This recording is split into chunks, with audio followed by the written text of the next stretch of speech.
நான் இன்றைக்கி பொன்னாங்கண்ணி கீரை கூட்டு பண்ண போகிறேன். அதுக்கு என்னெல்லாம் வேணும்னா, பொன்னாங்கண்ணி கீரையை எடுத்து நல்லா க்ளீன் பண்ணி அதோட இலையை மாத்திரம் கிள்ளி வச்சுருக்கேன். அதுக்கு கூட போட 3 டேபிள் ஸ்பூன் பாசிப்பருப்பு, 3-4 பல்லி பூண்டு, 3 பச்சை மிளகாய். இதை அவ்வளவும் குக்கரில் போட்டு கொஞ்சம் தண்ணியும் ஊற்றி கொஞ்சம் சால்ட்டும் போட்டு வேக வைக்கணும். கீரை நல்லா அவிஞ்சிடுச்சு. அப்புறமா தாளிக்க போகிறேன். எண்ணெய் சூடாயிடுச்சு. கடுகு,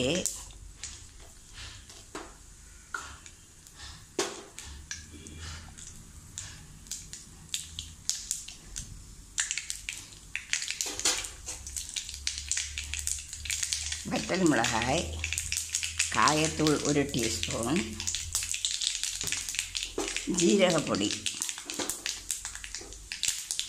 1 டீஸ்பூன்,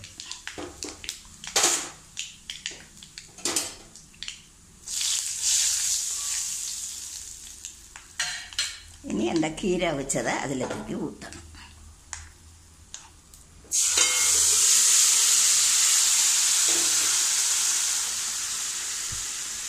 இனி இதில் 1 டீஸ்பூன் சில்லி பவுடரு, 1 டீஸ்பூன் மஞ்சத்தூள் இவ்வளவு போட்டு நல்லா கிளறி கொடுத்து கொஞ்சம் திளைக்க விடணும். கீரை நல்லா வெந்துடுச்சு.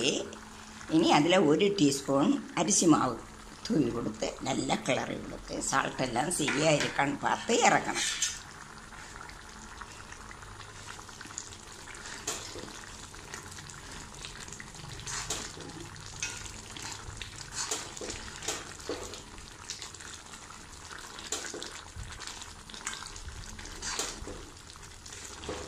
கீரை குழம்பு ரெடி ஆகிடுச்சு.